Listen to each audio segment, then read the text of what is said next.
A gracious evening to you all televiewers. Huge thanks for joining us on Friday's edition of Prime News on My Media Prime Television. I am Eileen Sama. Now, the population of Limbe and the southwest region at large have been called upon to take advantage of the competencies transferred to them by the state within the framework of the decentralization process to manage water schemes for potable water to be available for all communities. Kuma Honorina tells us more in the following report. Statistics from the Ministry of Water Resources and Energy reveals that remarkable progress has been made by the government in the supply of potable water to rural and urban areas. However, due to population growth, rapid urbanization and natural disasters, the existing water resources has been depleted, making it inadequate to meet up with water supply to the population. To make an existing situation worse, health epidemics and pandemics such as cholera and COVID-19, the high influx of internally displaced persons has drastically exposed the need to improve on potable water supply system to the population. It is against this backdrop that the Rotary Club of Limbe, in partnership with the Seattle Sister Club in USA, decided to donate a 20,000 capacity water tank, a borehole system, and 3 stand taps to the Limbe Regional Hospital and its surrounding environs. In his welcome address, the director of the Limbe Regional Hospital, Dr. Arene Kenyenti, thanked the donors to have been a veritable developmental partner from time immemorial. He added that the supplementary water supply system will go a long way to reinforce the existing water supply system of the hospital and its surrounding neighborhood. In his inaugural address, the Inspector General to the Southwest Governor's Office, Mr. Daniel Ekole, congratulated the donors for the priceless gift and urged the beneficiaries to manage the gift with tactfulness and sustainability for posterity. It will be very embarrassing that in a few weeks from now, we start getting reports that this water supply system is no longer operational due to poor management or maintenance. If such an ugly situation were to arise, we will not only be held accountable by the donors or the population of Limbe, but also by the administration. In his keynote address, the president of the Rotary Club of Limbe, who took over the mantle of command same day, Barrister Gilbert Abuno, thanked the director of the Limbe Regional Hospital for the collaboration exhibited throughout the execution of the project. He called on the population and people of goodwill to join the Rotary Club of Limbe to assist their communities through capacity building programs. The stand taps are a gift to the community at large. Though they are in unity quarters, they are a gift to the community at large. The underground water supply system is pumped in 4,000 or 5,000 liters receptacles and channeled into the outside premise of the hospital for use by the entire population of Unity. Now onto this human interest story. An abandoned electric pole now poses threats to inhabitants in Ezeka Central region of Cameroon after several calls to the electricity supply company Enio have not been answered. Catherine Kongwe tells us more.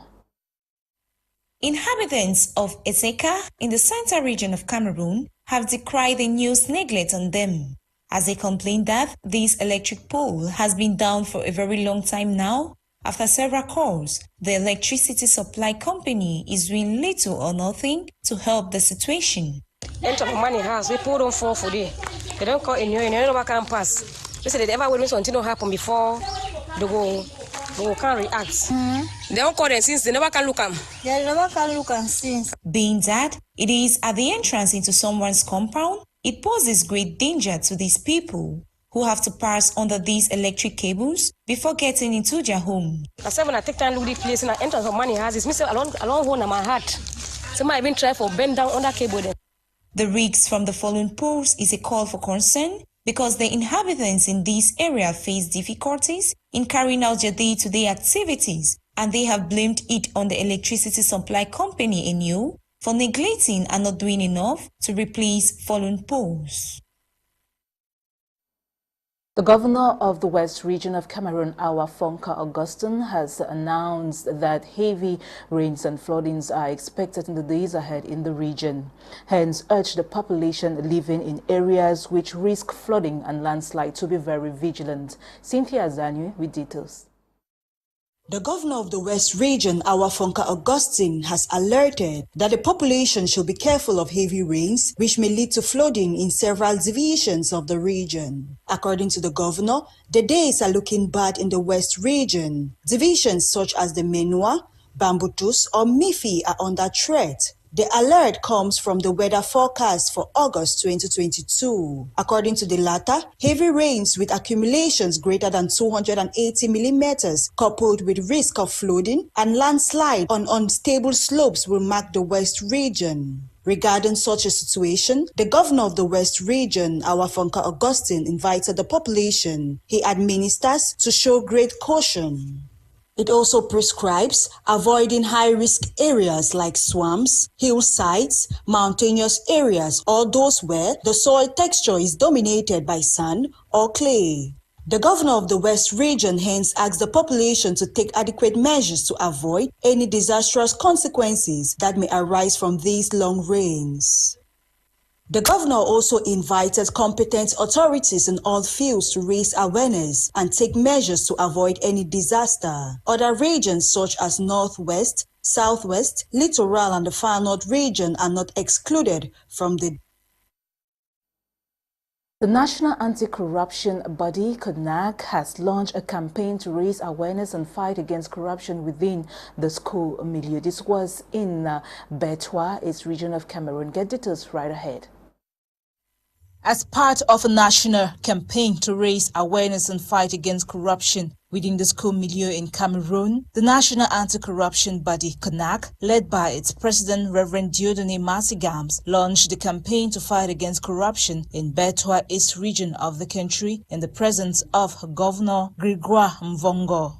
You know, it is already back to school. Les établissements publics. Et à ce niveau, nous leur donnons des instruments qui doivent les aider à éviter toute forme de corruption possible. C'est pour cela que nous mettons à leur disposition des kits et des lois. Non seulement cela, attirer leur attention sur les textes réglementaires qui régissent l'ordre de l'enseignement public, y compris aussi l'ordre de l'enseignement privé.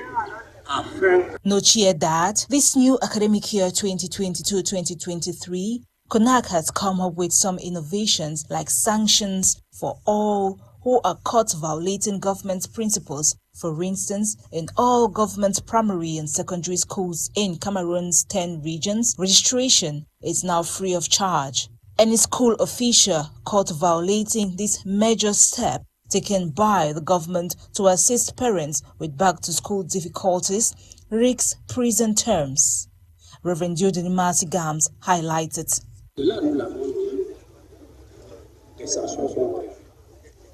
Aujourd'hui, nous ne pouvons plus dire ce n'est que la prévention.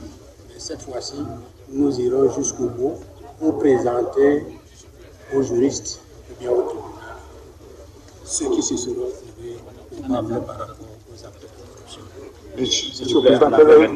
It is worth reiterating that the no free of charge registration for all pupils and students attending government primary and secondary schools across the national territory was a major substance of CONAC's national campaign in the fight against corruption within the school milieu in Cameroon. A campaign launched on Tuesday, August 23, 2022 in Betwa East region, attended by government authorities in the East, education stakeholders and collaborators, as well as the CONAC delegation. Some IDPs and underprivileged children in Wunjamba village in Limbe have received school materials to start up the academic year. The distribution was done yesterday, funded by the Wunjamba Palace in collaboration with the Limbe City Council. Emanuela C. was there and now tells us more. Back to school is here. Parents are running hectare-scatter looking for means to get school materials for their kids. This in Wunjamba village has been made easy as the palace, in collaboration with the Limbe City Council, have donated these school items to some school-going children in Wunjamba village. According to Chief Elvis Nje Suka, the best weapon to give a child is a pen, a paper, and a book. As they always talk, youth and leaders of tomorrow. The only way for contribute was to make a better leader than for tomorrow. That was say, we jointly provide this material for go back for school. We believe say the best weapon if you ever give your kid, don't be collapse, don't be gone. Now book, paper and pen. Where parents accompanied their kids to receive this back-to-school package, it was a solemn moment for them, as many could not believe their eyes. One primary, two secondary. I want to appreciate this effort very much. As a young chief, the new village, with this initiative that he has taken to reduce some of the load from us, the parents, to do this gesture, it's a great deal. I want to appreciate him personally very much. In all excitement, the school children selected from nursery, primary and secondary schools all went back home with books, bags, pens and pencils. They showed their appreciation to the new traditional ruler. I feel good and I feel happy because my parents were so worried for money. So I'll thank the chief for what he has done.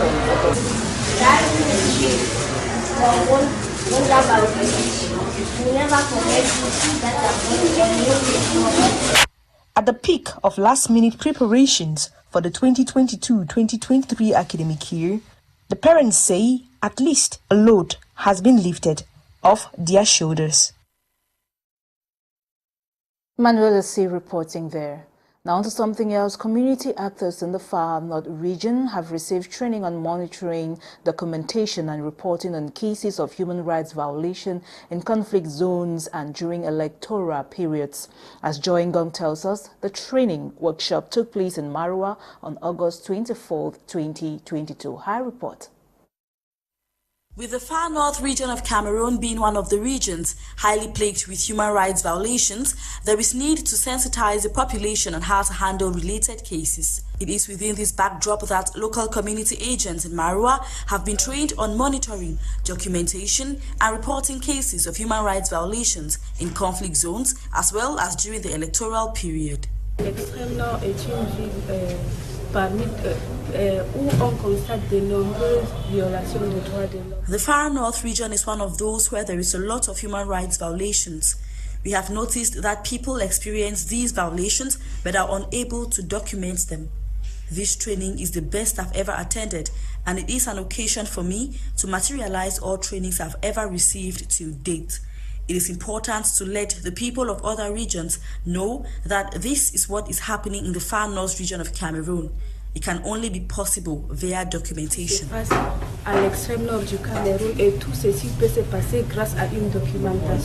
The workshop equally aims at reinforcing the capacity of young people in the Far North region to be able to act in favor of the population in times of emergency. Through this training, we have learned the characteristics of human rights. We are going to practice the job of protecting human rights. Nous allons exercer cette métier de protection de droits. With this training workshop, the youth of Marua are now equipped with the right tools to ameliorate their living conditions. Le réseau de défenseurs des droits humains en Afrique centrale a dans son programme 2022 une série de REDAC, in its program for this year 2022, has inserted training workshops for women, youths and human rights defenders in general in order to reinforce their capacities such that we all be well equipped to face our everyday challenges in the protection of human rights. We think that the headquarters of the Far North region is important to host such trainings, such that the region will be well informed about human rights and measures that can be taken to protect them. L'extrême nord est une place indiquée pour participer, animer ce genre de formation, afin que cette région, qui est très importante pour le Cameroun, soient bien informés de ce que sont les droits de l'homme. The workshop, which is in line with government policy, is the fourth of its kind to be held in Marua. The president of the commission responsible for the importation of petroleum products, OK Johnson Doe, says Cameroon wants to import 60 tons of domestic cooking gas to cover up deficit. Get details in this report with Nicole Tako. The Cameroonian government has decided to import 60 tons of domestic gas to cover its deficit. The information comes from the ad hoc commission responsible for the import of petroleum products, and this will make it possible to meet the country's strong and growing demands. It should be noted that this year, 2022, is the second time that Cameroon has decided to import domestic gas to satisfy its local market.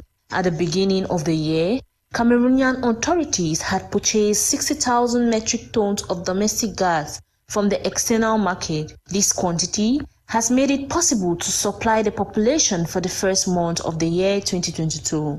Also, the communication was made by the president of the commission responsible for import of petroleum products, OK Johnson Doe. The latter informs that the order issued by Cameroon will be delivered in 2 batches. First, there will be a batch of 35,000 metric tons, and as for the second delivery, it is equal to 25,000 metric tons.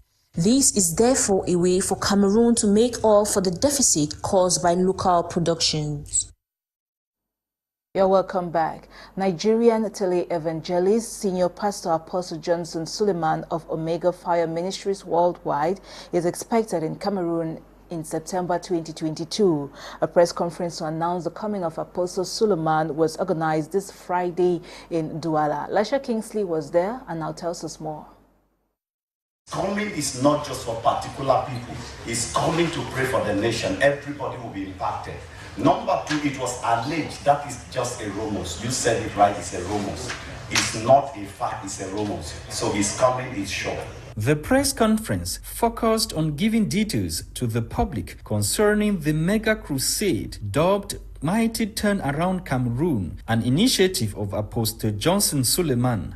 To join the body of Christ to pray for Cameroon. That's his purpose for coming. To join us to pray for the peace and the unity of Cameroon, and to also bring blessings for the land. We know that every nation needs a prophet, and his coming is to pray for the land, to join us to ensure that God will bring back peace to this nation. Organizers now underscore the choice of Douala as venue for the crusade as opposed to going to conflict regions of Cameroon.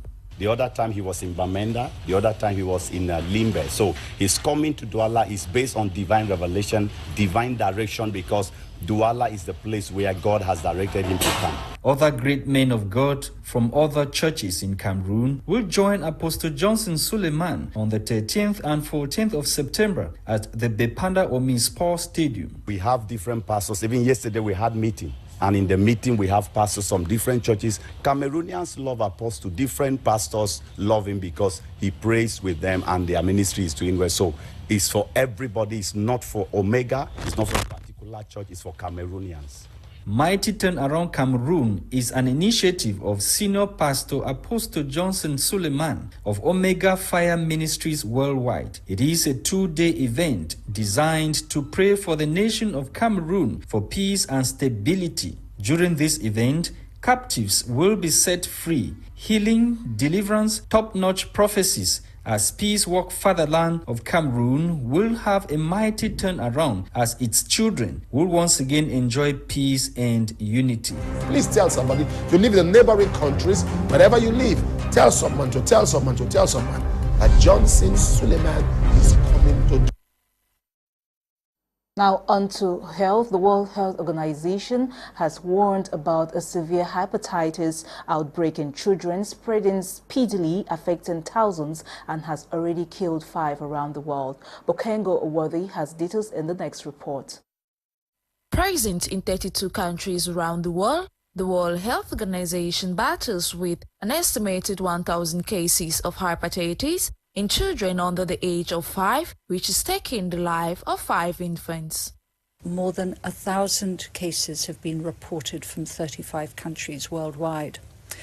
The majority of these cases are in young children, aged less than 5 years. Attributed to a respiratory illness, experts say about 70% of the hepatitis patients tested positive for the adenovirus.